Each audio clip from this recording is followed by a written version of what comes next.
दोस्तों नमस्कार। आपसे अनुरोध है कि इस चैनल को आप सब्सक्राइब करें और यदि यह वीडियो आपको अच्छा लगे तो इसे लाइक ज़रूर से ज़रूर कर दें। देखिए, आज की जो चर्चा है दो बिंदुओं पर है और उस दो बिंदु में है ये कि हरियाणा के इलेक्शन में जब हमारे मोदी जी वहाँ गए प्रचार प्रसार के लिए तो वहाँ इनकी जो एक्सपेक्टेशन थी कि इतने लोग आएंगे, इतनी बड़ी तादाद में लोग आएंगे, वह एकदम से फ्लॉप हो गया। यानी मोदी जी हरियाणा के चुनावी रैली में एक तरह से फ्लॉप साबित हो चुके हैं। और दूसरी ओर जहाँ जहाँ भी राहुल जी जा रहे हैं विजय माला उनके गले में पड़ रही है। यानी एक तरफ हार दूसरी तरफ जीत का ये सिलसिला चल रहा है। अब कैसे ये चल रहा है इन्हीं बिंदुओं पर हम लोग आपस में बात करेंगे।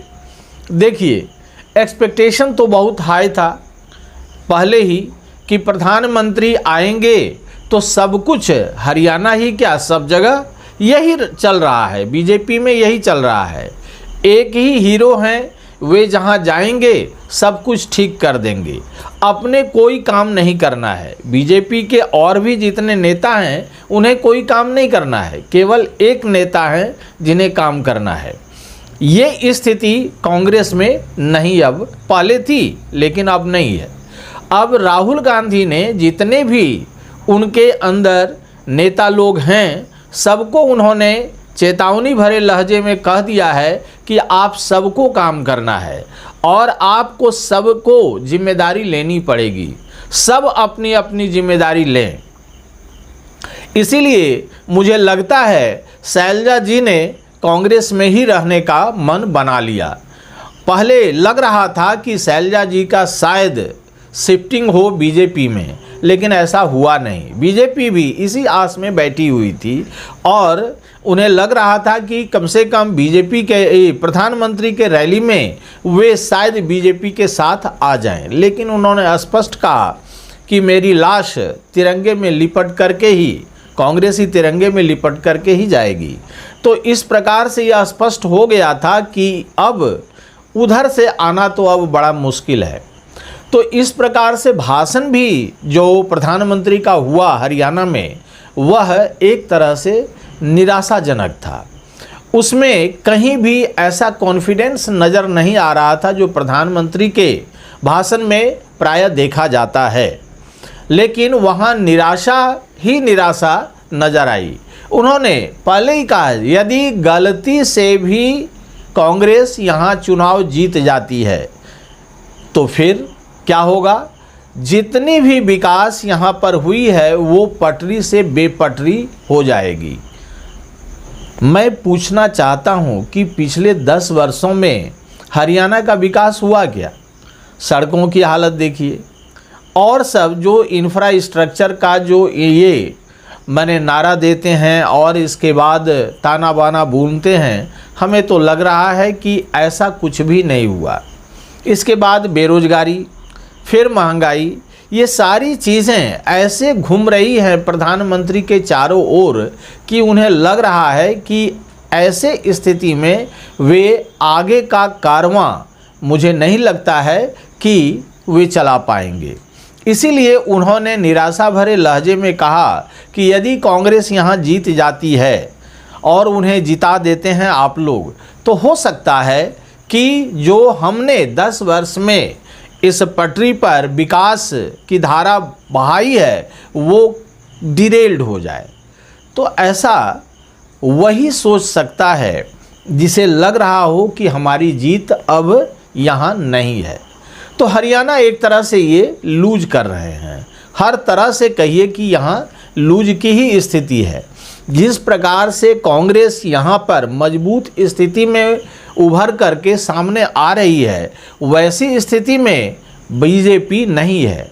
वे लोग कहते हैं कांग्रेस में सिर फूटा हुआ है ना, हुडा सीनियर और हुडा जूनियर के बीच में लड़ाई है, ऐसा कुछ भी नहीं है।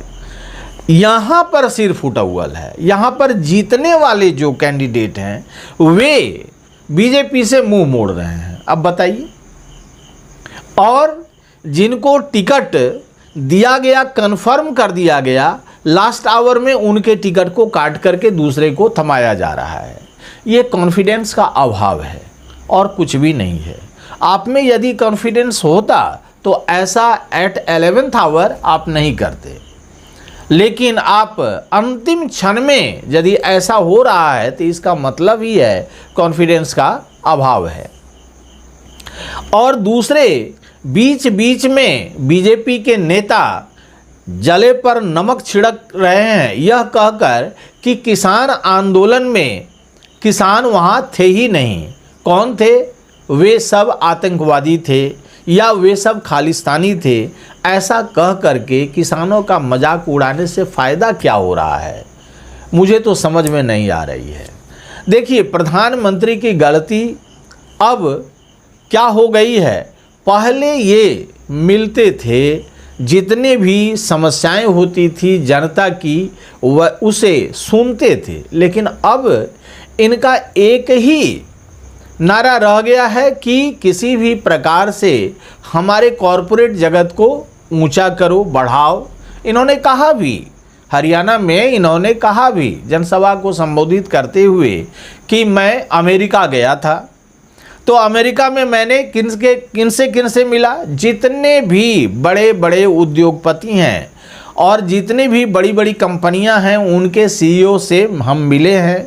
उन्होंने आश्वासन दिया है कि भारत में हम करोड़ों अरबों का निवेश करेंगे। ये तो बहुत पहले से भारत की जनता सुनते आ रही है। कितनी फैक्ट्रियां लगी, कहां कहां निवेश हुआ, कितना निवेश हुआ, ये भारत की जनता जानना चाहती है। अब यदि आप कहें कि केवल अडानी और अंबानी का ही निवेश यहाँ हुआ है तो अलग बात है। तो ये तो सभी लोग जानते हैं कि अडानी का निवेश होना ही है, हर जगह होना है।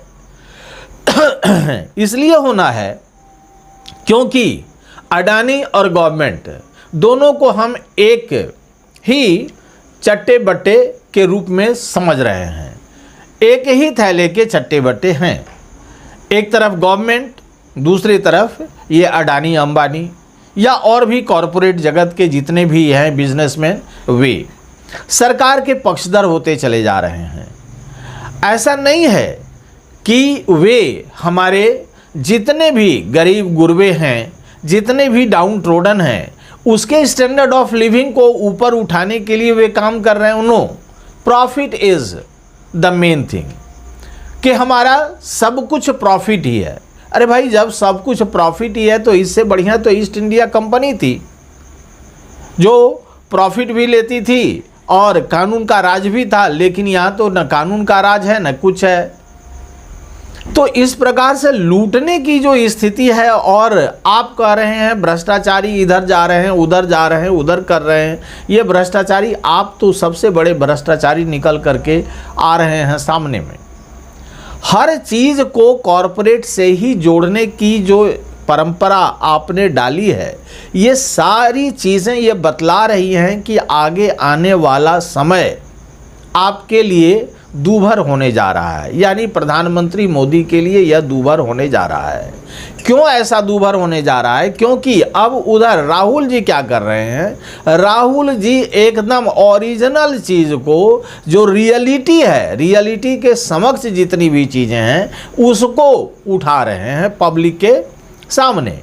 उनका कहना है कि भाई आपका ये वहाँ जो जम्मू कश्मीर में जब वो भाषण दे रहे थे उस समय उन्होंने कहा कि सेव किसका है? सेव आपका है। तो इसमें अडानी कहाँ से आ गया? आप बेचते सेव, आपको प्रॉफिट होता है, लेकिन आपसे कौन खरीद रहा है? आपसे सीधे अडानी खरीद रहे हैं। आप यदि एक सेव का दाम बाहर में बेचते तो 5 रुपया में बेचते, लेकिन अडानी आपसे 2 रुपया में खरीद रहा है और वो 7 रुपया में बेच रहा है। इस प्रकार से सारा प्रॉफिट वो ले रहा है, आपको नहीं दे रहा है। इन सारे ज्वलंत मुद्दों को वे उठा रहे हैं, इससे जनता उनके नज़दीक आ रही है। हरियाणा में भी वही स्थिति है। हरियाणा में भी उनके जो जनप्रतिनिधि हैं, उनके जितने भी लोग हैं, सब लोग जा कर के ये बताने का प्रयास कर रहे हैं कि बीजेपी ने क्या किया और हमारी योजना क्या है। हमारी योजना है कि हम आपको जो धरातल पर आप घिस रहे हैं, रोल कर रहे हैं, क्रीप कर रहे हैं, उसको ऊपर उठाने का हमारा प्रयास रहेगा। तो इस प्रकार से ये बातें पब्लिक के नज़र में आ रही है, और ये जब पब्लिक के नज़र में आएगी और वो जब जनता समझेगी तो निश्चित तौर पर बीजेपी की हार वहाँ पर होगी। हाँ, अलग बात है कि थैली की जो परंपरा है, यानी कॉरपोरेट जगत वो जानेगा और वो नहीं चाहेगा कि कहीं बीजेपी की हार हो। बीजेपी की हार होगी तो उसकी हार होगी ना, इसलिए वो नहीं चाहेगा। वो थैला लेकर के हमेशा खड़ा रहेगा कि किसी न किसी प्रकार से बीजेपी वहाँ पर अपना, है ना, जमवाड़ा लगाए रहे। मान लिया जाए 45 नहीं आवे बीजेपी को, मान लीजिए 43, 42 आवे। अब 3-4 लोगों को इधर से उधर करना, उसके लिए थैले की ज़रूरत पड़ेगी, तो थैला अडानी अंबानी लेकर के वहाँ पहुँच जाएंगे। इस प्रकार से कंपनसेट हो जाएगा, और जब गवर्नमेंट फॉर्म कर जाएगी तो अडानी को सारा काम मिल जाएगा। सड़क किसका? अडानी का। वही ना बोल रहे हैं, राहुल जी का यही कहना है, सड़क किसका है? अडानी का। और डिफेंस में जो जितने भी इक्विपमेंट्स जा रहे हैं, किसका? अडानी जी का। तो पेट्रोल किसका? सब में अडानी ही घुसे हुए हैं। अब यदि अब आपको कम्युनिकेशन में आइए तो अंबानी जी घुसे हुए हैं। कहाँ इन्होंने छोड़ा है? किस सेक्टर को इन्होंने छोड़ा है? ठीक बात है, कॉरपोरेट को क्या करना चाहिए? डेवलप करना चाहिए। सभी देश अपने कॉरपोरेट सेक्टर को बढ़ाना चाहते हैं, लेकिन इस प्रकार से नहीं, for the exploitation of the people. ऐसा नहीं है। If you want to grow, if you want to raise the standard of living of the people, तब क्या करना है? तब आपको नीचे जाना होगा, और नीचे जाकर के वहां से ग्राउंड, है ना, पर जाकर के काम करना होगा। ऐसे ही थोड़े ऊपर से हमने शीट कवर कर दिया, सब कुछ छुपा दिया, ऐसा थोड़ा भी होता है, ऐसे नहीं होता है।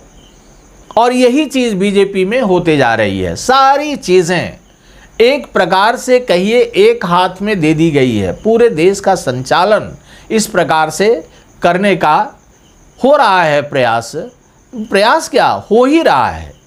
और ऐसी चीज़ें क्या होगी, धीरे धीरे धीरे धीरे हमारे देश में अनएम्प्लॉयमेंट की समस्या इतनी बढ़ जाएगी, विकराल रूप हो जाएगी। हमें तो लगता है कि ये कहीं फ्रांस का बास्तिल स्थिति वाली स्थिति नहीं हो जाए। फ्रांस में जो बास्तिल टूटा था वो स्थिति कहीं इंडिया में नहीं हो जाए। जब देखिए, जब ज्वालामुखी फूटता है तो ऊपर ये ज्वालामुखी नहीं सोचता है कि ऊपर क्या क्या है, ये सोच रहा है ऊपर जो भी है, लेकिन हमारी जो ज्वाला है ये ऊपर बाहर आनी चाहिए।